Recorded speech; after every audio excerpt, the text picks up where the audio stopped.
Hey, this is just a guide for new upcoming chess players. I hope this guide helps you. This is basically, how I play. Um, it's pretty good. So just tell me what you think of it.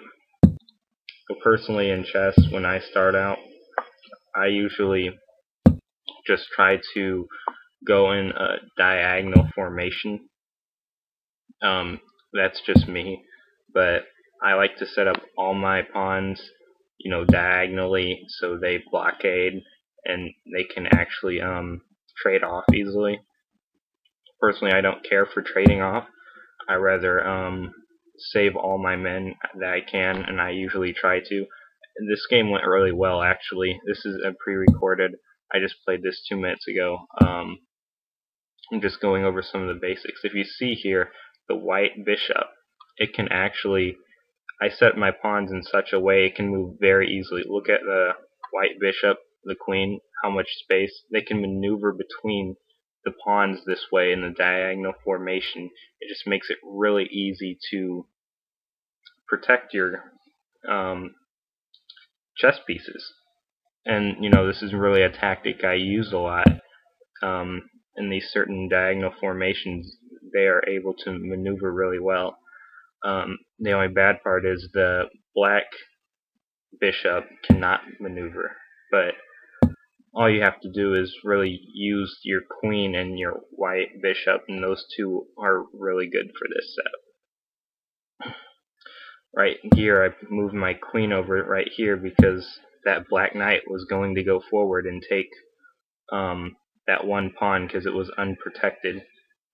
Now that's protected, it won't do that. Um, Next thing I wanted to do was kind of move my knights in formation in a more offensive pose to actually try to get enemy pieces.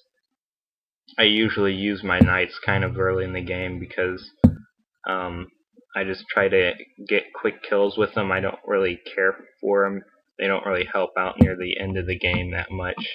So I try to just get as many kills as possible in the beginning with them because I know they probably won't last near the end of the game. As for other pieces, I try to use as much. I traded off that knight for a bishop, enemy bishop. The reason for that was because I value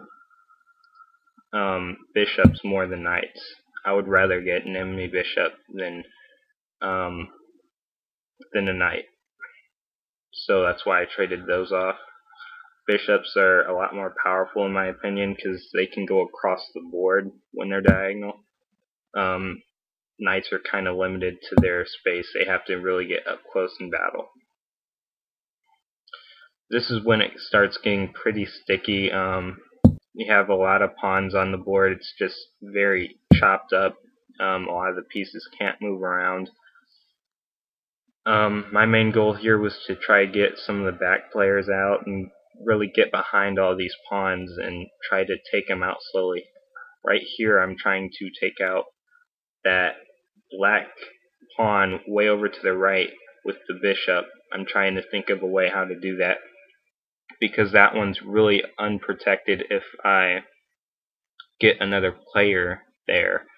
If I were to move the queen over and secure that right side, I would be able to get that pawn and then slowly move behind all the pawns and get them from behind is really what you want to try to do, is really try to find entrance in the back.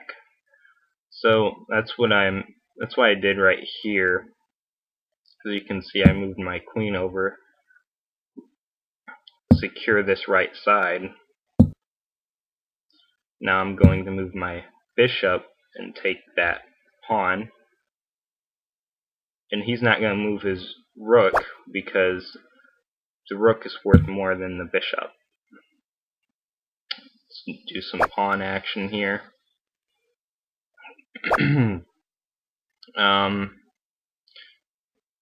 Right here you can see the queen is trying to get in diagonally, so I have to try to stop the queen somehow.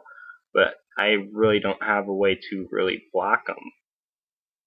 Um, and so I tried to move the knight over here in an attacking position against the queen, and he kind of got scared and backed off, which was really what I was hoping for. And it just gave me more control of the board. You can see how I'm dominating the board. I'm slowly pushing black into a corner, and it does get a little hard to try and figure out ways to attack black without sacrificing pieces. But on the other hand, I do have the advantage of the game here.